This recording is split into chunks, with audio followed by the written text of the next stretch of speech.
Hi friends, ഇന്ന് ചെയ്യാൻ പോകുന്ന വിഷയം ഒരുപാട് പേര് ഒരുപാട് കാലമായിട്ട് എൻ്റെ അടുത്ത് ചെയ്യണമെന്ന് ആവശ്യപ്പെട്ട ഒരു വിഷയമാണ്. നമുക്കിടയിൽ ആർത്തവ സമയത്ത് ബുദ്ധിമുട്ടുകൾ അല്ലെങ്കിൽ അസ്വസ്ഥതകൾ അനുഭവിക്കുന്ന ഒരുപാട് സ്ത്രീകളുണ്ട്. കണക്കുകൾ പറഞ്ഞു തന്നെ തുടങ്ങുകയാണെങ്കിൽ സ്ത്രീകൾ അവരുടെ ഡോക്ടർമാരോട് റിപ്പോർട്ട് ചെയ്യുന്ന ഏറ്റവും സാധാരണമായ പ്രശ്നങ്ങളിലൊന്നാണ് കനത്ത രക്തസ്രാവം. ഓരോ സ്ത്രീയെയും സംബന്ധിച്ചിടത്തോളം ആർത്തവത്തെക്കുറിച്ചുള്ള അവരുടെ അനുഭവം വ്യത്യസ്തമായിരിക്കും. ചിലർക്ക് വെല്ലുവിളിയാകുന്ന വിഷയങ്ങൾ മറ്റൊരാൾക്ക് പ്രശ്നമായെന്ന് വരത്തില്ല. എന്നിരുന്നാലും ഇത്രയും കോമൺ ആയിട്ടുള്ള ഒരു വിഷയം അഡ്രസ് ചെയ്യാതെ പോകുന്നത് അത്ര ശരിയല്ല. കഠിനമായിട്ടുള്ള പീരിയഡ്സ്, അമിതമായിട്ടുള്ള ആർത്തവ രക്തസ്രാവം എന്നത് പലപ്പോഴും പല ശാരീരിക ബുദ്ധിമുട്ടുകൾ കാരണവും രോഗാവസ്ഥകൾ കാരണമാണ് ഉണ്ടാകുന്നത്. ഇതിൽ തന്നെ ഹോർമോൺ അസന്തുലിതാവസ്ഥ, മാനസികാവസ്ഥ, ഭക്ഷണക്രമം, ജീവിതശൈലി എന്നിങ്ങനെ നിരവധി ഘടകങ്ങൾ ആർത്തവ സംബന്ധമായ പ്രശ്നങ്ങൾക്ക് കാര്യകാരണമാകുന്നുണ്ട്. ഇന്ന് ഈ പ്രശ്നങ്ങളെക്കുറിച്ചും അതിനു പിന്നിലെ കാര്യകാരണങ്ങളെക്കുറിച്ചും പ്രശ്ന പരിഹാരത്തെക്കുറിച്ചുമാണ് നമ്മൾ ചർച്ച ചെയ്യാൻ പോകുന്നത്. Hi, this is doctor Ganesh and this is my infotainment.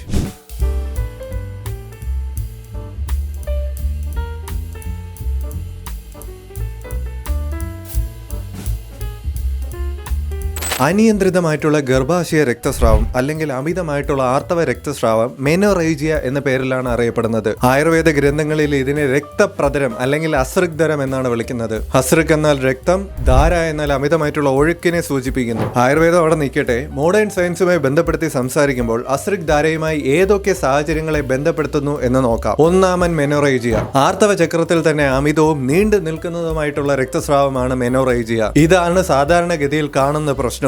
രണ്ടാമൻ പോളിമെനോറിയ. പോളിമെനോറിയയിൽ ആർത്തവ ചക്രങ്ങളുടെ ഇടവേളകൾ വളരെ ചെറുതായിരിക്കും. ബ്ലീഡിംഗ് പക്ഷേ സാധാരണ അളവിലായിരിക്കും. മൂന്നാമൻ പോളിമെനോറേജിയ. ഇവിടെ ആർത്തവ ചക്രങ്ങളുടെ ഇടവേളകൾ ചെറുതായിരിക്കും, പക്ഷെ ബ്ലീഡിംഗ് വളരെ അധികമായിരിക്കും. നാലാമൻ മെട്രോറേജിയ. ആർത്തവ സമയത്തും ആർത്തവത്തിനിടയിലും അമിതമായിട്ടുള്ള രക്തസ്രാവം ഉണ്ടാകുന്നതിനെയാണ് മെട്രോറേജിയ എന്ന് പറയുന്നത്. ഇപ്രകാരം എല്ലാ തരത്തിലുള്ള ക്രമരഹിതവും അസാധാരണവുമായിട്ടുള്ള ഗർഭാശയ രക്തസ്രാവവും അസൃഗ്ധാരയിൽ ഉൾപ്പെടുത്താമെങ്കിലും രോഗകാരണത്തിന്റെ അടിസ്ഥാനത്തിൽ അസൃഗ്ധാരയോട് ഏറ്റവും അടുത്ത് നിൽക്കുന്നത് മെനോറേജിയും പോളിമെനോറേജിയുമാണ്. ഇനി ഒരു ഡയഗ്നോസിസ് ലെവലിലേക്ക്, ഒരു രോഗകാരണം എന്ന നിലയിലേക്ക് കടന്നു ചെല്ലുമ്പോൾ കനത്ത ആർത്തവ രക്തസ്രാവത്തിന്റെ കാരണം പലപ്പോഴും അജ്ഞാതമാണ്. ഇത്തരം ഘട്ടങ്ങളിൽ ലക്ഷണങ്ങൾക്ക് ആശ്വാസം കിട്ടുന്ന തരത്തിൽ ചികിത്സിക്കുക മാത്രമേ സാധ്യമാകുകയുള്ളൂ.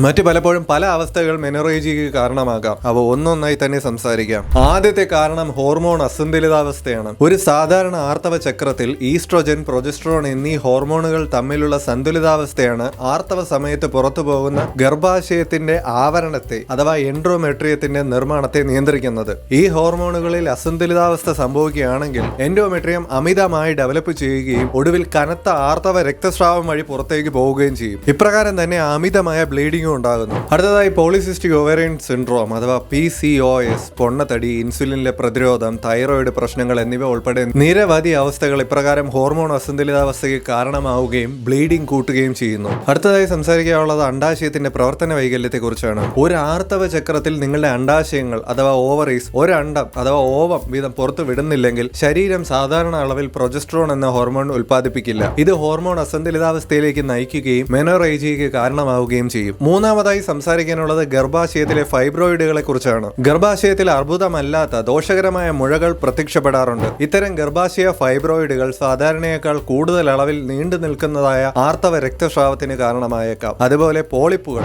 ഈ ഫൈബ്രോയിഡുകളോട് വളരെ ചേർന്ന് നിൽക്കുന്നവയാണ് ഗർഭാശയത്തിൽ ഉണ്ടാവുന്ന പോളിപ്പുകൾ. ഗർഭപാത്രത്തിന്റെ പാളികളിൽ ചെറുതും ദോഷകരവുമായ വളർച്ചകൾ ഉണ്ടാകുന്നതാണ് ഇത്തരം പോളിപ്പുകൾ. ഇവ വളരെ കാലം നീണ്ടു നിൽക്കുന്നതായിട്ടുള്ള ആർത്തവ രക്തസ്രാവത്തിന് കാരണമായേക്കാം. പോളിപ്പുകളും ഫൈബ്രോയിഡുകളും ഗർഭാശയത്തിൽ സംഭവിക്കാവുന്ന രണ്ട് വ്യത്യസ്ത തരം വളർച്ചകളാണെന്ന് ഇതിനോട് നിങ്ങൾക്ക് മനസ്സിലായി കാണും. അവയ്ക്ക് തന്നെ ചില പ്രധാന വ്യത്യാസങ്ങളുണ്ട്. ഗർഭപാത്രത്തിന്റെ പാളിയിൽ തന്നെ വികസിക്കുന്നതും വളരെ ചെറുതും അർബുദമല്ലാത്തതുമായിട്ടുള്ള വളർച്ചയാണ് ഗർഭാശയ പോളിപ്പുകൾ. മറുവശത്ത് ഫൈബ്രോയിഡുകൾ ഗർഭാശയത്തിലെ മസിൽ ടിഷ്യൂവിന്റെ അകത്ത് വികസിക്കുന്ന അർബുദമല്ലാത്ത മുഴകളാണ്. അതുപോലെ ഇപ്രകാരം കാണുന്ന പോളിപ്പുകൾ സാധാരണയായി ചെറുതും വൃത്താകൃതിയിലുള്ളതും നേർത്ത ഒരു തണ്ട് കൊണ്ട് ഗർഭാശയത്തിന്റെ ഭിത്തിയോട് ഘടിപ്പിച്ചിരിക്കുന്നതുമാണ്. മറുവശത്ത് ഫൈബ്രോയിഡുകൾ വലിപ്പത്തിലും ആകൃതിയിലും വ്യത്യാസപ്പെടാം. സാധാരണയായി ഗർഭാശയത്തിന്റെ ഭിത്തിയിൽ ഉൾച്ചേർന്നവയാണിവ. ഗർഭാശയത്തിലെ പോളിപ്പുകളും ഫൈബ്രോയിഡുകളും കനത്ത ആർത്തവ രക്തസ്രാവത്തിന് കാരണമാകുന്നുണ്ട്. എന്നാൽ ഫൈബ്രോയിഡുകൾ അടിവയറ്റിൽ വേദന അല്ലെങ്കിൽ അസ്വസ്ഥത പോലുള്ള മറ്റ് ലക്ഷണങ്ങൾക്കും കാരണമാകും. പോളിപ്പുകൾ പലപ്പോഴും ലക്ഷണമില്ലാത്തവയാണ്. സാധാരണ ഒരു ഗൈനക്കോളജിക്കൽ പരിശോധനയ്ക്കിടെ ആകസ്മികമായി മാത്രം കണ്ടുപിടിക്കപ്പെടുന്നവയാണ് പലപ്പോഴും പോളിപ്പുകൾ. ഗർഭാശയത്തിലെ പോളിപ്പുകളായാലും ഫൈബ്രോയിഡുകളായാലും ഇവയ്ക്കുള്ള ചികിത്സാ ഓപ്ഷനുകൾ അവയുടെ വളർച്ചയും വലുപ്പവും സ്ഥാനവും അതുപോലെ തന്നെ ലക്ഷണങ്ങളുടെ തീവ്രതയും അനുസരിച്ച് വ്യത്യസ്തപ്പെടാം. ചില സന്ദർഭങ്ങളിൽ കൃത്യമായ ഇടവേളകളിൽ വന്ന് സ്കാൻ ചെയ്ത് നിരീക്ഷിച്ചാൽ മാത്രം മതിയാകും. ഇനി മറ്റു ചില കേസുകളിൽ പോളിപ്പുകൾ ഹിസ്റ്ററോസ്കോപ്പി വഴി നീക്കം ചെയ്യപ്പെടാറുണ്ട്. ഈ ഹിസ്റ്ററോസ്കോപ്പി ഗർഭപാത്രം കാണാനും പോളിപ്പുകൾ നീക്കം ചെയ്യാനുമുള്ള ഒരു ക്യാമറ ഉപയോഗിക്കുന്ന ഒരു ചെറിയ ട്യൂബാണ്. ചില സന്ദർഭങ്ങളിൽ ഫൈബ്രോയിഡുകൾ ശസ്ത്രക്രിയയിലൂടെയോ മരുന്നുകൾ ഉപയോഗിച്ച് നീക്കം ചെയ്യാറുണ്ട്. ഇനി ഞാൻ മുമ്പ് പറഞ്ഞ പോലെ ഇവ രണ്ടും ചെയ്യാത്ത അവസ്ഥകളുമുണ്ട്. ഗർഭാശയത്തിലെ പോളിപ്പുകളായാലും ഫൈബ്രോയിഡുകളായാലും സാധാരണയായി അർബുദമല്ലാത്തവയാണെങ്കിലും നിങ്ങളുടെ പ്രത്യുൽപാദന ആരോഗ്യവുമായി ബന്ധപ്പെട്ട എന്തെങ്കിലും ലക്ഷണങ്ങളോ ആശങ്കകളോ അനുഭവിക്കുന്നുണ്ടെങ്കിൽ ഡോക്ടറുടെ കീഴിൽ ചികിത്സ എടുക്കേണ്ടത് അത്യാവശ്യമാണ്. ഇനി അടുത്തതായി സംസാരിക്കാനുള്ളത് അധികം ആരും കേട്ടിരിക്കാൻ സാധ്യതയില്ലാത്ത അഡിനോമിയോസിസിനെ കുറിച്ചാണ്. എൻഡോമെട്രിയത്തിൽ നിന്നുള്ള ഗ്രന്ഥികൾ ഗർഭാശയ പേശികളിൽ ഉൾച്ചേർന്ന് വരുമ്പോൾ അഥവാ ബ്ലോക്ക്ഡ് ആവുമ്പോൾ സംഭവിക്കുന്ന ഒരു അവസ്ഥയാണിത്. ഇത് പലപ്പോഴും കനത്ത രക്തസ്രാവവും വേദനയും ഉണ്ടാക്കി വെക്കും. വർദ്ധിച്ച ആർത്തവ രക്തസ്രാവത്തിനുള്ള മറ്റൊരു കാരണം IUDകളുടെ ഉപയോഗമാണ്. എന്താണ് IUD എന്നല്ലേ? ഗർഭനിരോധനത്തിനായി ഗർഭാശയത്തിനുള്ളിൽ പ്ലേസ് ചെയ്യുന്ന ഡിവൈസുകളാണ് IUDകൾ അഥവാ ഇൻട്രാ യൂട്രൈൻ ഡിവൈസുകൾ. ഇത് എല്ലായ്പ്പോഴും കാണണമെന്നില്ല. പലപ്പോഴും IUDകൾ തെറ്റായ രീതിയിൽ ശരീരത്തിനുള്ളിൽ പ്ലേസ് ചെയ്യുമ്പോഴും മറ്റുമാണ് ഇത്തരത്തിൽ അധികമായി ബ്ലീഡിങ്ങും മറ്റും കണ്ടുവരുന്നത്. ഗർഭനിരോധനത്തിനായി മറ്റ് സുരക്ഷിതമായിട്ടുള്ള ഓപ്ഷനുകൾ തിരഞ്ഞെടുക്കുന്നത് വഴി ഇതും ഒഴിവാക്കാൻ സാധിക്കും. ഇനി ഗർഭധാരണത്തിന്റെ സമയത്താണ് ബ്ലീഡിംഗ് ഉണ്ടാകുന്നതെങ്കിൽ അവിടെ ഗർഭം അലസുന്നതിലേക്ക് തന്നെയാണ് വിരൽ ചൂണ്ടുന്നത്.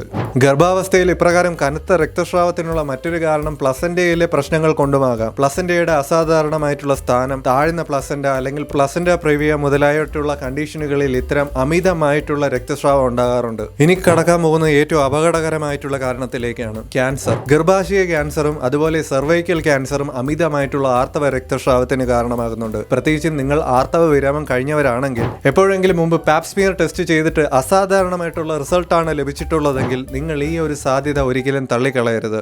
വളരെ ചുരുക്കം ചില അവസരങ്ങളിൽ പാരമ്പര്യമായി ഉണ്ടാകുന്ന ചില രോഗങ്ങൾ, രക്തസ്രാവ വൈകല്യങ്ങളും രക്തം കട്ടപിടിക്കുന്ന ഘടകത്തിന്റെ അഭാവമോ തകരാറോ മറ്റോ അസാധാരണമായിട്ടുള്ള ആർത്തവ രക്തസ്രാവത്തിന് കാരണമാകാറുണ്ട്. ചില മരുന്നുകൾ, പ്രത്യേകിച്ച് ആന്റി ഇൻഫ്ലമേറ്ററി ആയിട്ടുള്ള മരുന്നുകൾ, ഈസ്ട്രജൻ, പ്രൊജസ്ട്രോൺ തുടങ്ങിയ ഹോർമോണൽ മരുന്നുകൾ, ആന്റി കോയാഗുലന്റ് എന്നിവ ഉൾപ്പെടുന്ന ചില മരുന്നുകൾ, ഇവയെല്ലാം കനത്ത രക്തസ്രാവത്തിന് കാരണമാകും. ഇതുപോലെ തന്നെ കരൾ, വൃക്ക മുതലായ അവയവങ്ങളെ ബാധിക്കുന്ന രോഗങ്ങളും ചിലപ്പോൾ മെനോറേജിയയ്ക്ക് കാരണമായി മാറാറുണ്ട്. ഇനി മെനോറേജിയയ്ക്ക് കാരണമാകുന്ന അഥവാ മെനോറേജിയ കൂടുതൽ വഷളാകുന്ന ചില ഘടകങ്ങളെ കുറിച്ച് സംസാരിക്കാം. എരിവുള്ള ഭക്ഷണം അമിതമായി കഴിക്കുന്നതും അമിതമായിട്ടുള്ള ഉപവാസം അഥവാ ദീർഘകാലത്തെ ഉപവാസമെല്ലാം ആയുർവേദപരമായി വാതപിത്ത ദോഷങ്ങളെ വർദ്ധിപ്പിക്കുന്നതിന് കാരണമാകുന്നു. ചില അവസരങ്ങളിൽ ദൂഷിക്കുന്ന ഇവയിൽ ഏതെങ്കിലും ഒരു ദോഷമായിരിക്കും. മറ്റു ചില അവസരങ്ങളിൽ രണ്ട് ദോഷവും ദുഷിച്ചിട്ട് അത് കാരണം ആർത്തവ രക്തസ്രാവം വളരെ വർദ്ധിച്ചു വരുന്നതായി കാണപ്പെടുന്നു. അതുപോലെ വെളുത്തുള്ളി, അസഫോയിറ്റിഡ, കടുക് തുടങ്ങിയ തീക്ഷ്ണ സ്വഭാവമുള്ള ഭക്ഷണം കഴിക്കുക എന്നതും അമിതമായ ബ്ലീഡിംഗ് ഉണ്ടാക്കാറുണ്ട്. കനത്ത വ്യായാമം ചെയ്യുന്നതും ലൈംഗിക ബന്ധത്തിൽ അമിതമായി ഏർപ്പെടുന്നതും മാനസിക സമ്മർദ്ദം, മാനസികമായിട്ടുള്ള പിരിമുറുക്കം നിയന്ത്രണാതീതമാകുന്നതും വലിയ അളവിൽ ബ്ലീഡിംഗ് ഉണ്ടാക്കുന്നു. ഇപ്രകാരം കനത്ത ബ്ലീഡിംഗ് ഉണ്ടാകുന്നതിനൊപ്പം തന്നെ ക്ഷീണം, നടുവേദന തുടങ്ങിയ ഒരുപാട് ലക്ഷണങ്ങൾ ഉണ്ടാകാറുണ്ട്. മെനോറേജിയ ലക്ഷണങ്ങൾ അനുസൃതമായി ആയുർവേദത്തിൽ 4 തരത്തിൽ തരംതിരിച്ചിരിക്കുന്നു. ആയുർവേദത്തിലെ തരംതിരിവുകളാണ് ഇനി പറയാൻ പോകുന്നത്. രോഗലക്ഷണങ്ങളെ അടിസ്ഥാനമാക്കി 4 തരംതിരിവുകളാണ്: വാതജം, പിത്തജം, കഫജം, സന്നിപാതജം. വാതജമായിട്ടുള്ള അശ്രിഗ്ധാരയിൽ കടുത്ത വേദനയും നുരയും പതയോടും കൂടിയ ബ്ലീഡിംഗ് ആണ് കാണപ്പെടുന്നത്. ഈ ബ്ലീഡിങ്ങിന്റെ നിറത്തെ ശാസ്ത്രഭാഗത്തിൽ കമ്പയർ ചെയ്യുന്നത് പലാശ പുഷ്പത്തിന്റെ നിറത്തോടാണ്. പിത്തജമായിട്ടുള്ള അശ്രിഗ്ധാരയിൽ രക്തസ്രാവം അല്പം കറുപ്പ് കലർന്ന ചുവപ്പ് നിറത്തിൽ കാണപ്പെടുന്നുണ്ട്. ബ്ലീഡിങ്ങിനൊപ്പം ചെറിയ പനിയും ചൂടും എല്ലാം പിത്തജ അശ്രിഗ്ധാരയിലെ ലക്ഷണങ്ങളാണ്. ഇനി കഫജ അശ്രിഗ്ധാരയിലേക്ക് വരുമ്പോൾ ചുവപ്പ് കുറഞ്ഞ വഴുവഴുപ്പേറിയ കട്ടിയുള്ള രക്തസ്രാവമാണ് കാണപ്പെടുന്നത്. ഇത് കുറെ കാലം നീണ്ടു നിൽക്കുന്നതായും കാണപ്പെടുന്നു. ഏറ്റവും അവസാനമായി സംസാരിക്കാനുള്ളത് സന്നിപാതജ അശ്രിഗ്ധാരയെ കുറിച്ചാണ്. ഏറ്റവും അധികം ബുദ്ധിമുട്ട് പേഷ്യന്റ് അനുഭവിക്കേണ്ടി വരുന്നത് ഈ അവസ്ഥയിലാണ്. പനിയും വേദനയും കൂടാതെ മറ്റു 3 ദോഷങ്ങളുമായിട്ടുള്ള സമ്മിശ്ര ലക്ഷണങ്ങളും ഈ അവസ്ഥയിൽ കാണപ്പെടുന്നു. ചികിത്സിക്കാൻ വളരെ ബുദ്ധിമുട്ടുള്ള ഒരു അവസ്ഥയാണ്. ഇനി ചികിത്സയെ പറ്റി സംസാരിക്കാം. കൂടുതലും ആയുർവേദ ഭാഗത്തു നിന്നുള്ള ചികിത്സയാണ് ഞാൻ വ്യക്തമാക്കുന്നത്. പിത്തദോഷവും രക്തദോഷവും സന്തുലിതമാക്കുന്നതിനായുള്ള ചികിത്സയാണ് സാധാരണയായി ചെയ്തു വരാറ്. ഇന്റർമെൻസ്ട്രൽ ബ്ലീഡിംഗ് അഥവാ മെൻസസിന് ഇടയ്ക്കുള്ള ബ്ലീഡിംഗും അശ്രിഗ്ധാരയിൽ തന്നെയാണ് ഉൾപ്പെടുത്തിയിരിക്കുന്നത്. ഇതിനെ പറ്റിയുള്ള റെഫറൻസുകൾ ചക്രപാണി ആചാര്യനാണ് ആയുർവേദ ശാസ്ത്രത്തിൽ വിവരിച്ചിരിക്കുന്നത്. ശതാവരികുടം, മുസല്യാദി കഷായം, ഉശീരാസവം തുടങ്ങിയ തുടങ്ങിയ പല മരുന്നുകളും ശരീരത്തെ ശക്തിപ്പെടുത്തുന്നതിന് വേണ്ടി, പ്രതിരോധശേഷി വർദ്ധിപ്പിക്കുന്നതിന് വേണ്ടിയും പിത്തദോഷം സന്തുലിതമാക്കുന്നതിന് വേണ്ടിയും പേഷ്യൻസിന് നൽകാറുണ്ട്. അമിതമായിട്ടുള്ള രക്തസ്രാവം തടയുന്നതിന് ചില മിനറൽ ഡ്രഗ്സ്, ബോൽ പർപ്പടി, രക്തപിത്താന്തക ലോഹം മുതലായവ 20ാമത്തെ ദിവസം മുതൽ ഉപയോഗിക്കാറുണ്ട്. അങ്ങനെയും അമിത രക്തസ്രാവം നിയന്ത്രിക്കാം. പക്ഷേ ഈ മരുന്നുകളുടെ എല്ലാം ഡോസേജ് ഓരോ വ്യക്തിയുടെയും പ്രകൃതി അനുസരിച്ച് മാറുന്നുണ്ട്. സോ ഒരു ആയുർവേദ ഡോക്ടറിനെ കൺസൾട്ട് ചെയ്തതിനു ശേഷം മാത്രം നിങ്ങൾ ഇത്തരം മരുന്നുകൾ ഉപയോഗിക്കുക. പ്രത്യേകിച്ചും മിനറൽ ഡ്രഗ്സ്. തെറ്റായ അളവുകളിൽ ഇത്തരം മരുന്നുകൾ ഉപയോഗിക്കുന്നത് ഗുണത്തെക്കാളേറെ ദോഷമാണ് ഉണ്ടാക്കുന്നത്.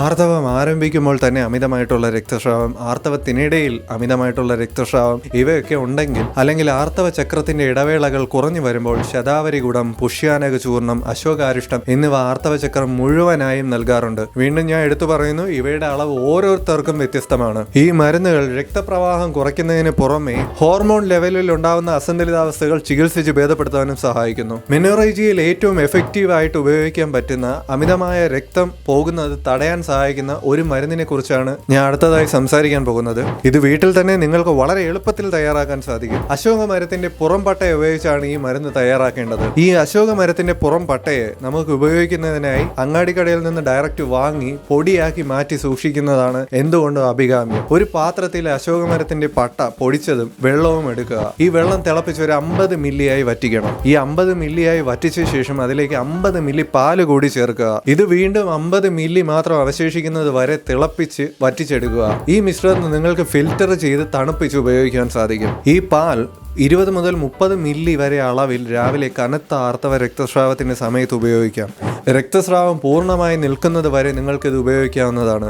ഇനി വളരെ അധികം രക്തസ്രാവം ഉള്ളവരാണെങ്കിൽ സൈക്കിളിന്റെ 20ാം ദിവസം മുതൽ ആർത്തവത്തിന്റെ അവസാനം വരെ നിങ്ങൾക്കിത് ഉപയോഗിക്കാം. ബ്ലീഡിംഗ് മിതമായി മാത്രമാണ്. അത്രത്തോളം ബ്ലീഡിംഗ് ഇല്ലെങ്കിൽ നിങ്ങൾക്കിത് രക്തസ്രാവമുള്ള ദിവസങ്ങളിൽ മാത്രം ഉപയോഗിച്ചാൽ മതിയാകും. ഇതിന്റെ പ്രയോജനങ്ങൾ എന്തെന്നാൽ മെനോറേജിയ, മെട്രോറേജിയ മുതലായ കണ്ടീഷനുകളിലെല്ലാം പീരിയഡ്സിനോടനുബന്ധിച്ച് വരുന്ന വേദനയും മറ്റും ചെറുക്കാൻ ഇത് വളരെയധികം എഫക്റ്റീവ് ആണ്. അശോകമരത്തിനെ കുറിച്ച് സംസാരിക്കുമ്പോൾ ഗൈനക്കോളജിക്കൽ ആയിട്ടുള്ള പരിചരണത്തിൽ വളരെ വ്യാപകമായി ഉപയോഗിക്കപ്പെടുന്ന ഒരു ഔഷധ സസ്യമാണ് അശോകം. അശോകമരത്തിന്റെ ബാർക്കിൽ ബ്ലീഡിങ്ങിനെ തടയാൻ സഹായിക്കുന്ന സ്റ്റിപ്റ്റിക് ഫൈറ്റോ ഘടകങ്ങളുണ്ട്. മറ്റൊരർത്ഥത്തിൽ അശോകം നല്ലൊരു ഗർഭാശയ ടോണിക് കൂടിയാണ്. അശോകാരിഷ്ടം പോലുള്ള പല ആയുർവേദ ഉൽപ്പന്നങ്ങളും ഗർഭാശയ സംരക്ഷണത്തിന് വേണ്ടി ഇന്ന് ധാരാളമായി ഉപയോഗിക്കാറുണ്ട്. ഇനി അശ്രദ്ധര മെനോറേജിയയിൽ ശുപാർശ ചെയ്യുന്ന ഭക്ഷണക്രമത്തെ പറ്റി സംസാരിക്കാം. അതിൽ തന്നെ ഏറ്റവും ആദ്യം സംസാരിക്കാനുള്ളത് ഒരു മാസ്റ്റർ പീസ് സാധനത്തെ കുറിച്ചാണ്. ജസ്റ്റ് പഴുത്തു തുടങ്ങിയ ഏത്തക്കായ തൊലി കളഞ്ഞ ശേഷം നന്നായി ചവച്ചരിച്ചു കഴിക്കുക. അത്യാവശ്യം കറയുടെ രസമൊക്കെ വായിൽ കിട്ടുന്ന തരത്തിലുള്ള ഏത്തക്കയാണ് ഇതിനായി തിരഞ്ഞെടുക്കേണ്ടത്.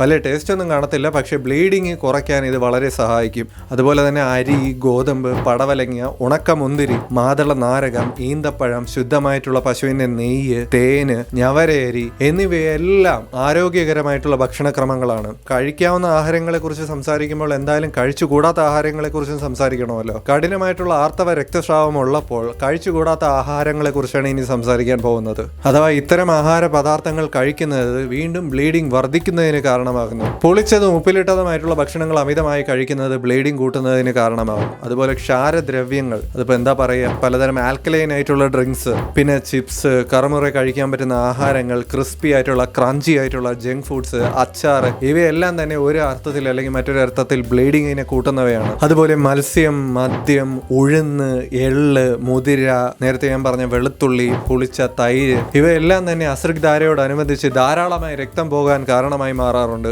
ഇതിന് നേരെ മറിച്ചൊരവസ്ഥയുണ്ട്, അമെനോറിയ അഥവാ ബ്ലീഡിംഗ് ഇല്ലാത്ത അവസ്ഥ, അഥവാ ആർത്തവങ്ങളുടെ അഭാവം. ആർത്തവത്തിന് കാലതാമസമുള്ള ഘട്ടങ്ങളിൽ ഇത്തരം പുളിയുള്ള ഭക്ഷണങ്ങൾ നിങ്ങൾക്ക് ആഹാരക്രമത്തിൽ ധാരാളമായി ഉൾപ്പെടുത്താവുന്നതാണ്. So that's it. വീഡിയോ ഇവിടെ അവസാനിക്കുകയാണ്. വീഡിയോ നിങ്ങൾക്ക് ഉപകാരപ്രദമാകും എന്ന് തന്നെ ഞാൻ വിശ്വസിക്കുന്നു. വീഡിയോ ഒരു സുഹൃത്തിനും ഒരു വാട്സാപ്പ് ഗ്രൂപ്പിലേക്കും ഷെയർ ചെയ്യുക. മറ്റൊരു നാളിൽ മറ്റൊരു വീഡിയോയുമായി കാണാം. അതുവരേക്കും